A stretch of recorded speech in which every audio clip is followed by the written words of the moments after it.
We are helping you get ready to send your kids back to school this year. We know that most kids take the bus to school. So we are checking in with 12 News reporter Max Dutton on how kids can stay safe both inside and outside the bus. Max, what can you tell us?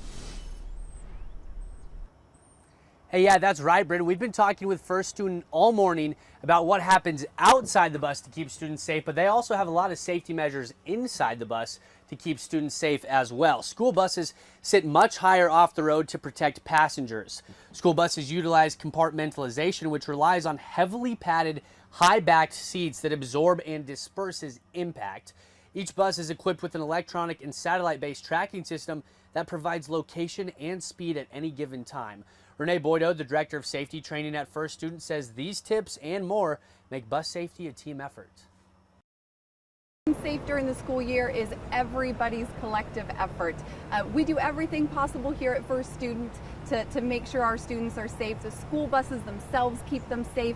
Our school bus drivers are trained to keep them safe, but the motorists too have that role to keep them safe as well. And the parents also can do everything possible to help keep them safe.